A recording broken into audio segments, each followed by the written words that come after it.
Today, I'm going to explain a dystopian science fiction action thriller film called What Happened to Monday.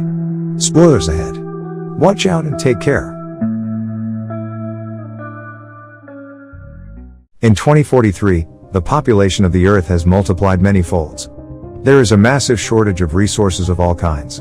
The world opts for genetically modified crops which get fast-tracked around the globe. But this leads to a staggering spike in multiple births across the world. The solution is now feeding the problem. No one knows what to do.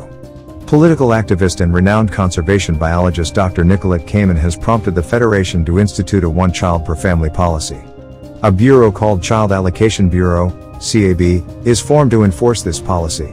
All citizens are required to wear a bureau-issued identity bracelet. This bracelet could be scanned in order to identify people at various checkpoints throughout cities. When scanned, the bracelet's present data that states if you have a sibling or not. If another sibling is present, police are informed and, upon arrival, take the child. These children are put into cryosleep and they will be woken up when the crisis the world is going through is handled. They will awaken in a better world. That year, a woman named Karen Setman has septuplets, thanks to the genetically modified food. Karen dies. The twins' grandfather, Terrence, doesn't announce the 7 siblings to the authorities. He names them each by one day of the week. He decides that all 7 of them will live in secrecy in a place that has hidden areas, which he builds. He trains them all to take on the identity of Karen Setman. Each of them gets one day of the week to go out and be Karen. Sunday will get to go outside on Sunday, Monday on Monday, Tuesday on Tuesday, and so on. They grow up sharing the identity of Karen. When each of them comes back home, they explain to the others how their day was. This step is important as it allows the next girl to go out and continue being Karen. They are all fitted with electronic bracelets that are hacked by Terrence so that they could all be identified as Karen Setman. These bracelets are also fitted with GPS so that their location could be known when they are out of the house. Terrence also makes a hiding place that they could use when someone comes to the apartment. One Saturday is attending a ballet contest, but Thursday decides to sneak out and skate. So when Saturday comes back, Thursday is still missing. Terrence is very worried. Suddenly they hear a knock on the door and they all immediately hide in their hiding place except Saturday. Terrence immediately takes a gun and carefully opens the door. It turns out that the person is Thursday who has returned, but tragically Thursday gets her index finger cut off because she fell off the skateboard. Since all of the girls need to look the same, Terrence cuts the index fingers off all the other girls starting from Monday. 30 years later, when they are adults, their grandfather has died and they also have different characteristics and appearances. Monday is the firstborn, and she's the good girl, the golden child, the A-type personality, and she, of all the sisters, embrace the collective identity. Tuesday is the paranoid pothead, a little bit of a loose cannon. Wednesday is the athletic one, the fighter of the bunch. Thursday is the bad girl, she's the rebel, and she craves her own identity and autonomy. Friday is the smart one, the computer geek, and the sisters only have their life, their career, their success, because of Friday. Saturday gets to hang out on Saturday, be homeschooled, and never went to work probably a day in her life, so she's the wild child, she's the lucky one, she gets to party her face off. And Sunday is the caregiver, she goes to church on Sunday, and is supposed to be the believer of the bunch. As they have different appearances, the sisters use wigs and makeup to cover any identifying features. On one Monday, it's time for Monday to go out of the house, but she is too nervous because that day, Karen Setman is going to give a presentation at the office to get a promotion. Monday prepares her disguise. On her way to the office, at a checkpoint, Monday runs into Adrian, a CAB agent. He is checking her identity and talks to her. Arriving at work, Monday meets Jerry in the elevator, who is also eyeing for the promotion. Jerry tells Karen that he knows her secret and blackmails her to get the promotion. At night, the sisters are waiting for Monday who hasn't returned home. They track the GPS location of Monday's bracelet, but strangely her whereabouts cannot be traced. The sisters freak out and assume something happened to Monday. Next day, Tuesday heads out to work and tries to act normal. Tuesday learns that Monday got the promotion and met Jerry at a bar. Before she can investigate further, CAB agents detain her and cut off her communications. In the CAB facility, Adrian sees Tuesday escorted to a cell, where she meets Nicolette Kamen, head of the CAB.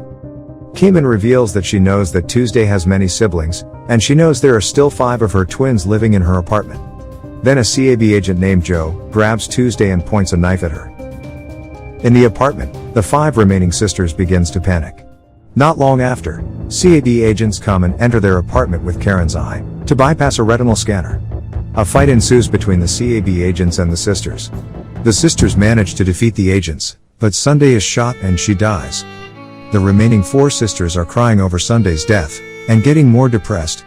At the apartment, Friday learns that the eye is Tuesday's, and the sisters suspect Jerry may have sold them out. The next day, Wednesday leaves without disguising herself and confronts Jerry. However, it turns out that Jerry doesn't know anything about Karen's identity as one of 7 people.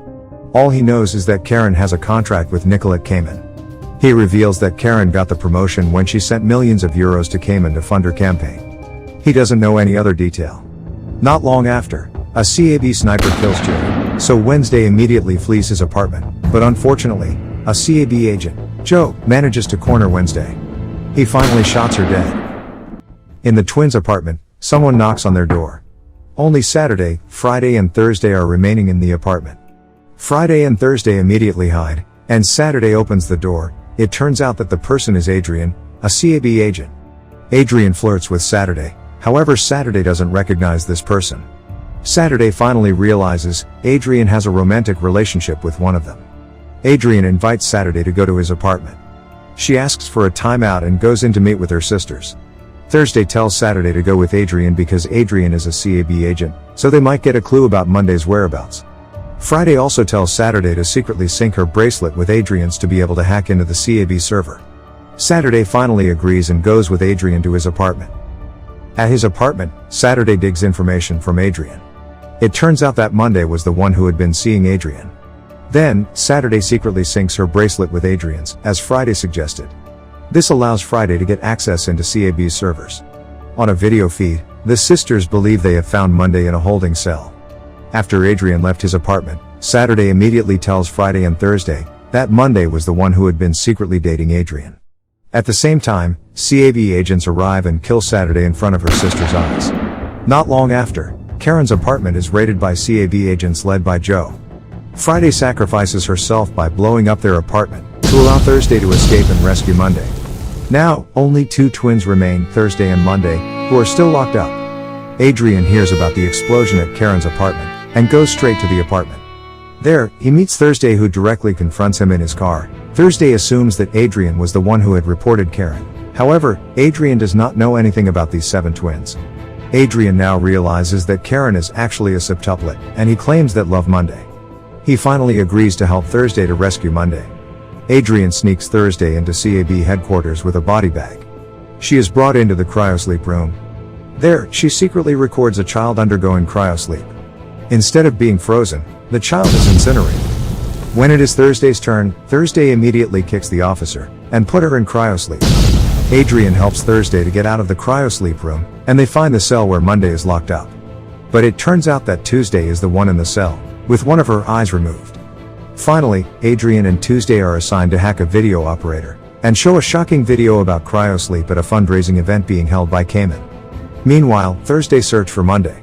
Finally, Thursday meets Monday in a restroom. Monday looks fine. It turns out that Monday is the one who betrays the sisters. She wants to be the one and only Karen, and reported her twins to Kamen.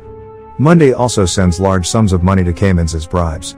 Thursday and Monday fight in the restroom, and eventually, Thursday accidentally shoots Monday. Thursday then disguises as Monday at the fundraising event, and Kamen doesn't realize this. Meanwhile, Tuesday and Adrian broadcast Thursday's video footage of the child's incineration, leaving everyone at the event shocked. At that moment, Kamen realizes that Thursday is in disguise. She angrily confronts Thursday, choking her. Monday, who is severely injured, gets out of the toilet, pointing a gun at Thursday. Joe shoots Monday, thinking she intends to kill Kamen, and Adrian kills Joe as revenge. As the crowd flees, Monday reveals to Thursday that she betrayed them because she is pregnant with Adrian's children. Unfortunately, twins. Which means one of her children will be taken away. For the sake of her children, she makes a deal with Kamen. She secretly compromises the knowledge and location of her 6 sisters in return for her to be free and live her life normally as Karen. Not long after, Monday dies from her wounds. In the end of the story, the one-child policy is abolished, and Kamen faces the death penalty. Thursday, Adrian, and Tuesday are the ones that remains alive. Monday's and Adrian's twins develop in an artificial womb. As the camera dollies out, hundreds of babies are seen crying in one enormous ward, as nursing staff care for them. And that's the ending of the movie What Happened to Monday. Subscribe for more videos like this, turn on notifications, and leave a like to help the channel out. Thank you for watching.